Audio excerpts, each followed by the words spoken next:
Alright guys, in this video I'm going to talk about why you should take apart your M50 engine, specifically the intake, if you think you have some kind of vacuum leak. So this video was intended to be why you should check your entire intake system, but after I fixed the intake system and I was about to upload the video, I ended up going on another test drive and my car had another big issue. So I decided to do a valve cover gasket replacement, but then I ended up digging deeper up until the head gasket and I ended up replacing that. And along the way, I found a bunch of things wrong with this engine. So basically this video is going to be titled, Why You Should Take Apart Your Entire M50 Engine If It Has Over 100,000 miles. So enjoy me taking apart an engine for the first time.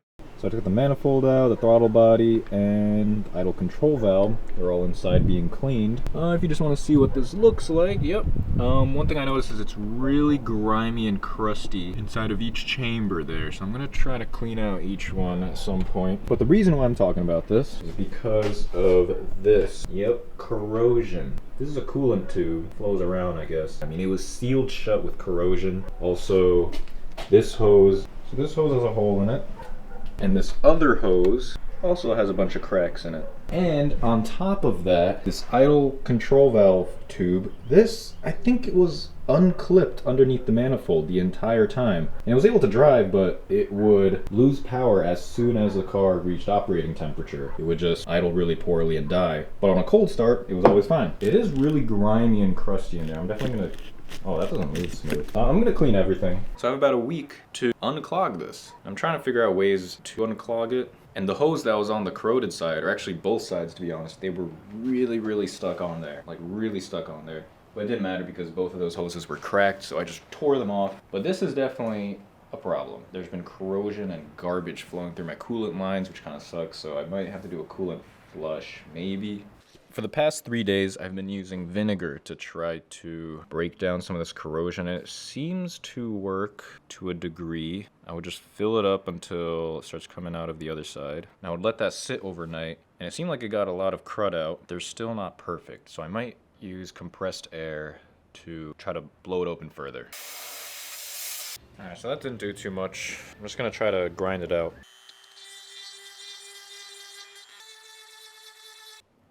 Alright guys, so I've changed up the strategy. I've stopped using vinegar and I have this rust dissolver liquid. It seemed to work great on these very rusty BMW wrenches. Been sitting in here for 2 days and it has fully removed the rust from these things. They're perfectly clean now. So I've taken some of that and I filled up the internal coolant line with that stuff. I let it sit overnight. I rinsed it and now I refilled it with fresh rust dissolver. I'm gonna do this every day until the new hoses come. So that's my strategy. Maybe I could get a pipe cleaner through it, but it seems really difficult at the moment. Alright guys, bright and early in the morning. We're gonna get this intake back on. We're gonna get the car running by today. New hoses just came in. Also, yo, they give you Haribo gummy bears in your Bimmer World packages. That's freaking sick, dude. Alright, I'm gonna start putting the intake back together. The intake is pretty much back together, I think. Oh wait, I gotta attach this whole thing actually. Alright, now that's strapped down, let's start it up. So this is the first time that I have ever taken an engine apart this much. I'm pretty sure there's 2 hoses that I didn't hook up properly, but they're fuel hoses, so if something goes wrong, we'll see.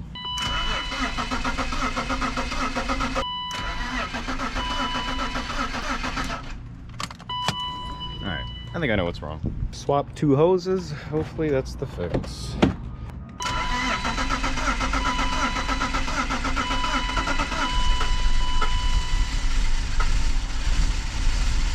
It's running really rough.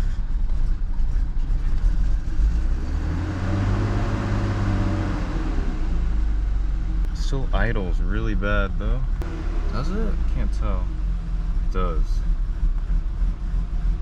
It's idling better now? I think it's just gotta catch up a little bit. Oh, I think it's running fine.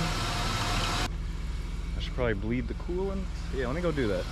So the part of the intake that I took out, there were some coolant hoses that I took out because one of the coolant hoses was completely clogged.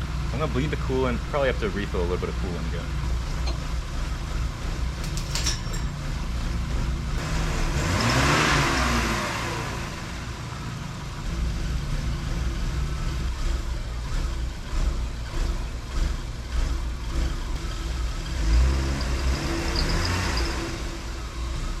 I got it running. It still idles kind of weird, but it runs a little bit better now, which I'm happy about. I must have cleaned up some kind of gunk from the intake. Anyway, I was talking to my mechanic, and he said that this right here, I believe it's the PCV port, that is a strong factor to have a vacuum leak. And honestly, now that I'm looking at it, it is super loose. So I'm gonna try to run the engine and try to hold that shut to see if it fixes the idle.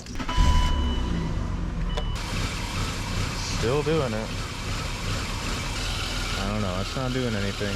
So I realized I'm an idiot, forgot to connect one hose, and there was a vacuum leak coming out of that. So let's hope that is the final, absolute final problem.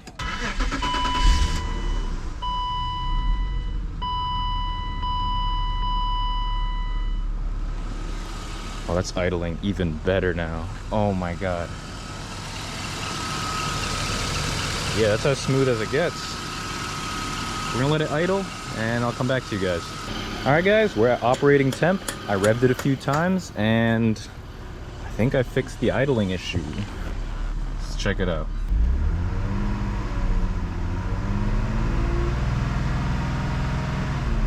And when it drops back down to idle, it's normal. It finds its spot, it's stable. I'm calling that fixed, guys. My engine was giving me MAF codes, the code 1215, and I cleaned the MAF. That fixed part of it. Disconnecting the MAF kind of helped. It must have been some kind of clogged hoses. All right guys, the final piece came in, the O2 sensor right here. Also had to get this $8 O2 sensor tool. And so after I do this, the entire car is perfectly sound from what I know. So let's go do that. All right guys, so this O2 sensor is the upstream O2 sensor, meaning it's the one that comes before the catalytic converter. So it's somewhere down there. I'm gonna find it, take it out, and put in the new O2 sensor. And hopefully that fixes the weird gassy smell that my car produces when it runs. This O2 sensor is in the worst spot imaginable. Look at this. If I can even fit my arm, it's right there. I'll put a circle on it because I can't even point at it. How am I supposed to remove that, dude? How are you supposed to do that alone? Oh God. Okay, I guess there's a little tiny bit of space, but that doesn't make any sense, guys. Why? How the heck am I supposed to get to that? All right, guys, this is the best angle I could probably give. It's tight. Bro, who the hell engineered this? Bro, this is the dumbest thing ever.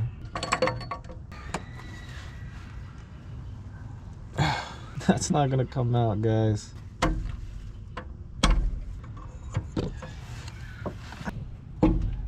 Oh my God.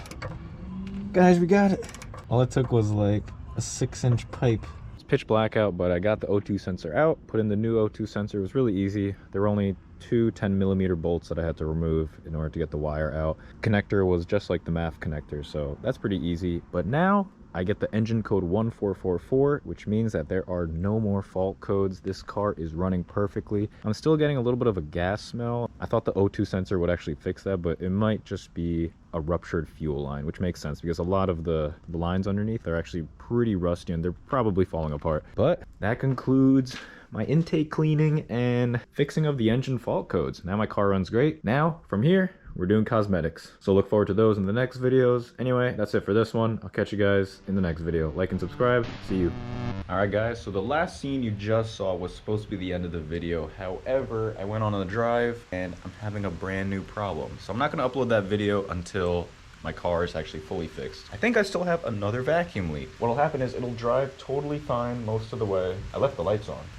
I gotta turn that off. It'll drive totally fine for 5-10 minutes or so, and then suddenly the engine will just lose power, check engine light will come on, and the code that is stored is 1222, which is the O2 sensor code or a vacuum leak code. And I just replaced the O2 sensor, as you saw, so I can't imagine it's that. I also saw that it could be an O2 sensor relay, so I don't want to replace that just yet. I'm gonna try to get in there and find a vacuum leak. It's pouring rain out right now, so I'm gonna move the engine bay just into my garage and work from there. So this is the setup right now. Fortunately, I put this new light in and it's actually perfect for the engine bay. Quick look at it, I don't notice anything, so I'm gonna spend the next while just trying to figure out if there's a vacuum leak or see if any hoses have disconnected or if all the hoses are actually connected properly. We'll see. Alright guys, so after a ton of research and no avail, I've decided that I'm gonna replace the valve cover gasket and see if I could notice any coolant under the valve cover, because I ordered a valve cover gasket anyway because there's a little bit of leaking when I bought the car, so I figured I'd do it anyway. But at this point, I think replacing the valve cover gasket and taking the cover off will hopefully reveal something. So guys, I'm installing this new valve cover gasket that I got, and one thing that I want to note is that over here, my valve cover gasket actually melted against these little rings right here. As you can see, the shape of the gasket, it's kind of got these thick U-shaped parts, and my valve cover gasket was actually melting on the outside. There's also kind of crud all around it. There's not really much to see unless you look really close at it. Also on my valve cover, this little O-ring, I don't know really what it's called, but it's just where like the screw kind of holds it down. This, out of all four of them, this one is shaped weird. I don't know if you can see it, but it's kind of like melted on one side or something. I'm not really sure. I'll have to get a new part for that at some point, but for now, we're gonna seal this up and, well, hopefully that fixes my issue, but we'll see. I don't see any coolant in the valve. I'm already this far, so I think I'm gonna take a look at the head gasket. Yeah, I've never done that before. Wish me luck.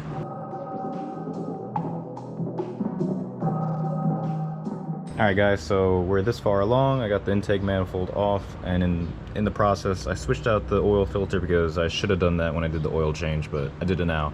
And I also got some intake manifold seals that I'm gonna do now. I literally had the intake out last week, or actually earlier this week. I should have done it then, but I ordered these afterwards, and so we're gonna do it now. Alright guys, the next day, I once had a 3-day battle taking the clutch fan off. Let's see how long it'll take now. I've built another specialized BMW tool, just a plank of wood holding the water pump handle thing in place, because it's impossible to hold both. So I got this wedged against a piece of wood. Hopefully I get the clutch fan out right now. We'll see. Alright guys, I literally just forgot to record it, but it worked. It took 5 seconds, dude. This is the new clutch fan water pump holder tool, dude. I'm gonna label it and keep it forever. Now back to getting to the head gasket.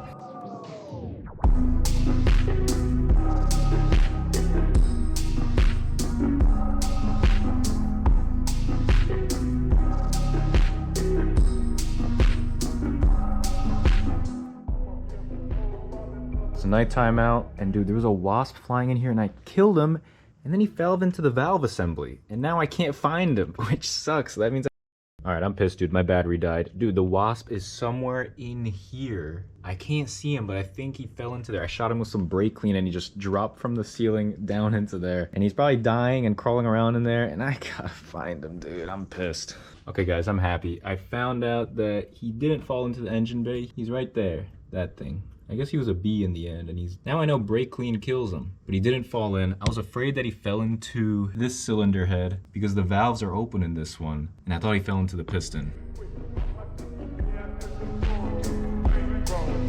Valve cover's back on to keep it clean for now, but I'm gonna finish up for today. Tomorrow I'm gonna have to take the exhausts off. I don't know if it will come off. It is so rusty. I'm afraid they're all about a strip. I might throw some liquid wrench on it just now, actually, just before I go to sleep. I have some couple hoses to take off, and then all the bolts on the inside of the valve assemblies. But tomorrow, hopefully, I can even lift the cylinder head by myself. We will see.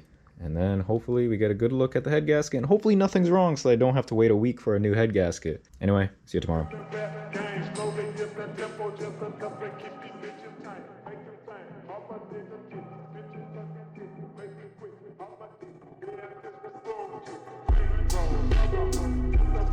All 24 exhaust screws out. They weren't even that tough.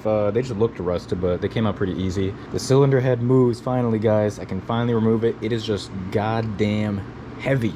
I can't lift it from this angle. I feel like it's like 60 or 70 pounds. I'm not even sure. I'm gonna try to attack it from another angle and lift with my legs. I'll give it like another 10 minutes of trying.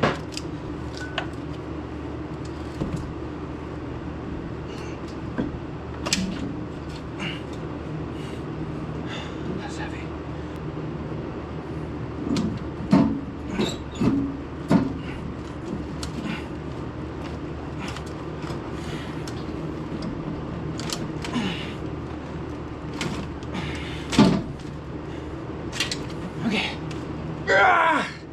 Okay. Come on! Come on! Now, what are you doing? You said you were gonna say now. I was Sorry. waiting for you to say now. Okay. Okay. Come on the other side. It's like it's up, bro. I can't. Wow.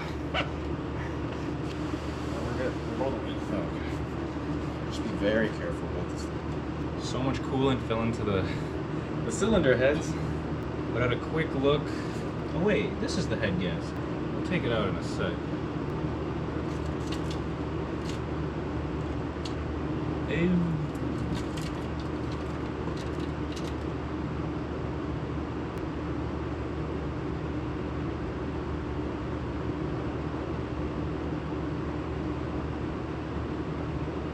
This looks awful. Holy shit. So I had some corroded coolant lines on the throttle body that I ended up clearing up. This looks like it's on a whole nother level. This can't be right. This can't be right. The head is right here. Head gasket right here. You see how there's like, it looks like there's supposed to be holes here and here. And when you look at the engine, there's holes here and here. If you look at this one's like nearly, oh. What the heck? I need to do a coolant flush for sure. Holy, like look at this thing. I don't know if you can see, but that is like crusty rust in there. The cylinders look good. Honestly, it's so browned out everywhere, it's hard to tell if the head gasket is bad or not. I'm gonna have to give this a clean.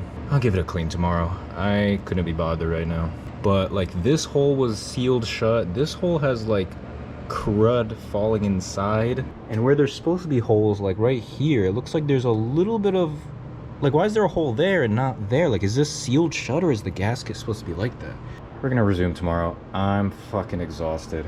See you guys tomorrow. Good morning, Ash. Actually, it's like 6 p.m. right now.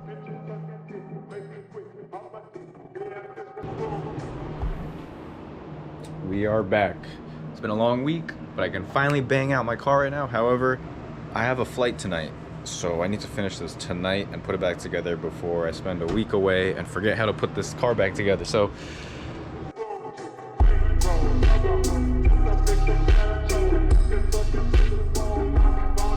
I just cleaned the bottom of the cylinder head, and it is in really bad shape. This is not perfectly flush. So this is not perfectly flush. That's also not flush. Like there's some weird like metal that's been lost. Like right there too. I mean, I'm not gonna get a new cylinder head right now, so I'm just gonna stick this on and pray that it gives me another 100K miles. All right, we're gonna try to get the cylinder head in on my own. I got my work sweater on. It's not that dirty, so I think you could use a little bit of dirt on it.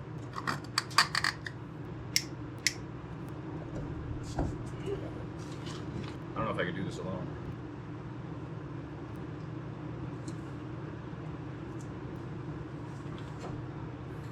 Okay, I got this rope here, which should hopefully help me lower it.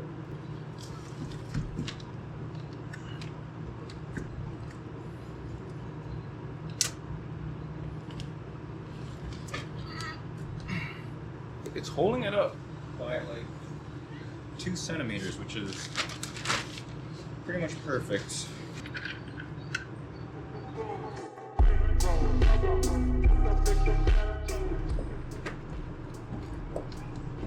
Why is there nowhere to stand in the engine bay? Oh! I almost slipped.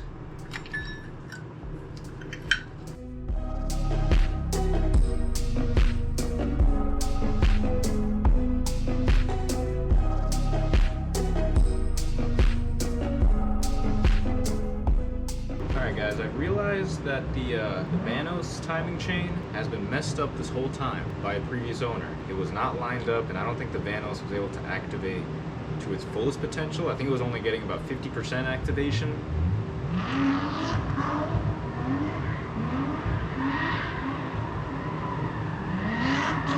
That guy's doing donuts. Anyway, I'm glad I noticed this just now because I was trying to fix the timing as I reinstalled it. I saved the timing on the original vanos sprockets. They're not aligned properly. Like, how stupid is that? What else? removing the vanos system, I realized how difficult it was to remove it. But now that makes sense why the vanos was so stuck in there. That's crazy. I'm gonna fix that. We should get it running by tonight. It might get dark. Alright guys, what's up? I'm back after a week. I took a long 1-week road trip, so my car hasn't been touched in a week. Well, I'm fixing Big Dog's car, aka Papa MROSE. Quick little rotor change. Look at these old rotors though. It is crispy and rusty. It was warped, so every time you'd brake, like the car would vibrate at high speed. So just gonna do that real quick, and then we're probably gonna do that tomorrow. Yep, see you tomorrow. Alright guys, so it's been almost a week and a half or so since I last touched the car. Anyway, right now the first thing I gotta do is put the vanos back on. But the problem is, I don't have that vanos tool. I forgot to order it before my 1.5 week hiatus. So basically what I'm doing is I am building my own little vanos sprocket tool. I didn't record it, but I just cut a little triangular piece out. I have it mounted here. I'm gonna drill 2 little holes. I'm gonna weld a little bar here, and that should be the vanos sprocket tool. And it should be fine. Hopefully it makes it easy to install the vanos. What's up, boy? Say hi to the video.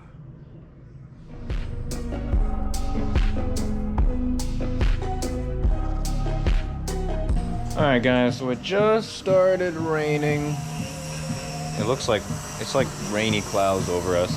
So anyway, I'm gonna have to pick up on that tomorrow, and then we continue tomorrow. So I will see you tomorrow.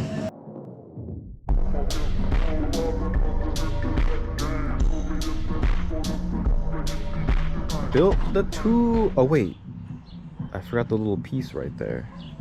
It's right there. Shit, I think I gotta weld that on. Damn. Alright, I'm gonna have to weld it on really quick, but this is what the tool looks like. It's the Vanos sprocket tool. And it was fun to make, actually. I mean, I got to practice a little more steel work before I actually tackle the entire bumper and mounting the oil filter to that. So this came out pretty good. I grinded it all down with the angle grinder, so it looks pretty clean, but it's about to get real dirty again from the next weld. The reason why I made this tool was because now we can finally move the sprocket. Let's go. It's literally the only reason why I made this. Well, anyway, now that works, so let's get the vanos system back on. Let's get the whole valve cover back on, intake back on. I gotta flush the coolant, might have to do an oil change. But then, we get the car running. So hopefully before it gets dark, we got this thing at least fired up. We will see.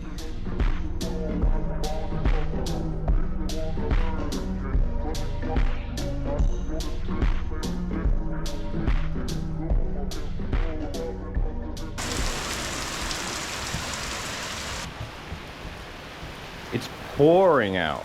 Holy cow. Yeah. Maybe not today. We are on day... I don't even know what day it is, but another day, another attempt at putting it all back together. All right, let's see.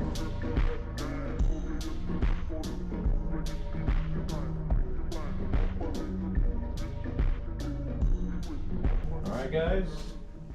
Put back together. Can't see my face. Yes, my only concerns are the timing not being right, because getting the vanos back on was really annoying, and I tried to keep the timing right, but it kept on moving. And the second thing I'm worried about is the new head gasket not being perfectly sealed. And I guess my third concern is I left something open. Yeah, so we don't know till we try. So I'm gonna fire it up. Pray for me, guys. Just remembered there is one hose that I need to perfectly do. Also, there's no coolant in the system. I just want to see if it fires up, and then I gotta turn it off, and then I want to have to do a coolant flush tomorrow, I guess, because I need to run the car for like 30 minutes to an hour or so. Also, I lost one of the intake screws, the intake manifold screws, to mount it to the head in the process, so hopefully it runs fine without it. It should run fine. I left the center one out, and the edges are all fit, so I'm gonna have to order that screw. But I'm pretty sure everything is good. I have no more screws left over. Let's try it out.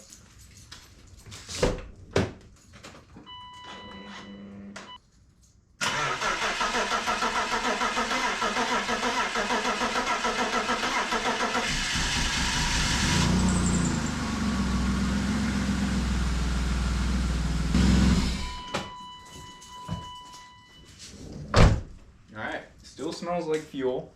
Got some oil leaking out of a screw. That's just oil leaking out of,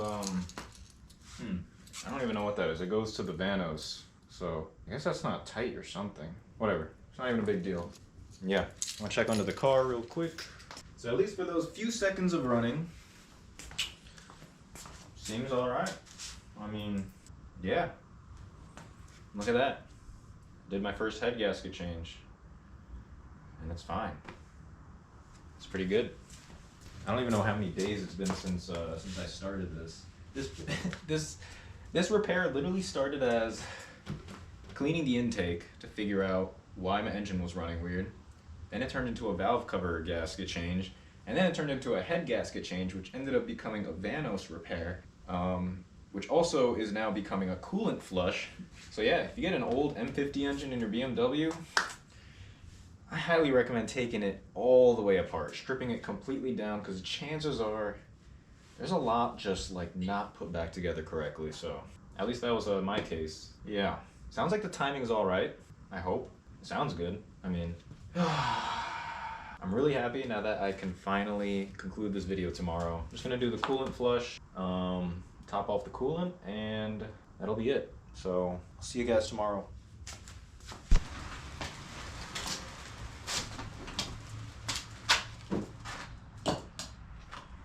We are draining the radiator. All you gotta do is unscrew this little blue screw, and then it comes right out on the side through a little pipe, and it kind of just drains right into this like crossbar, which is kind of a weird design. All right, well, I pretty much lost the whole day because I just got a new van, so you guys will see that on the channel soon. I couldn't get the drain plug off the engine block, so my plan is to just fill up the radiator with water, and then I'll just drain the radiator again, and yeah, should be fine. And then I'll do the coolant flush. So I drained all the coolant, or all the water, out again. Now I got this stuff, Blue Devil Complete Radiator Flush. Pretty much, yeah, you just dump this into the radiator, then fill it with water, let it go for like 20 minutes, 30 minutes, and then you drain it again. So yeah, let's do it.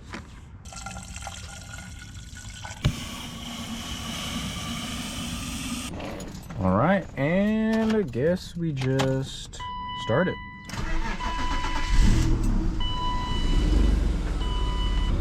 I don't know if you can see it, but there's smoke coming off the exhaust side, and oh, it's doing the idle thing.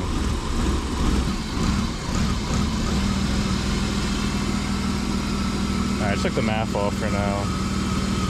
Hopefully that survives. But yeah, there's smoke coming off the exhaust side, because I think when I took the head off, that all the coolant just went all over the exhaust tubes, and yeah. So it's just burning off right now, should be fine. Yeah, so we're gonna let this run for about 30 minutes with the heat on high, and yeah, and then we'll drain the cooling system, add water, drain it again, add some water, do that again until it's all flushed out. Then we put antifreeze and it's all done. So basically I got the radiator draining like this through this little tube, draining out all the cleaner stuff, and at the same time I got a hose just lightly filling up the radiator again. It's kind of overflowing, but it's not a big deal. But it's getting nice cold water, and the engine is running. So I'm just gonna let this go for a little while. I think I have a vacuum leak. I'm gonna have to just like check that tomorrow. It's not a big deal. So you know, I think I'm gonna conclude the video right there. It's getting dark and there's not much to see. I'm just flushing the coolant, adding more water, flushing it, draining it, yada yada yada. I think that concludes my thing, and if anything new comes up, you will see it in the next one, because this video is already pretty long. So we'll end it there. Thanks for joining me on my first head gasket change and my first engine teardown, I guess. Engine teardown, I didn't really tear it down, but yeah, like, comment, and subscribe. Comment some random stuff down in the comments below, and I will see you in the next one. See ya.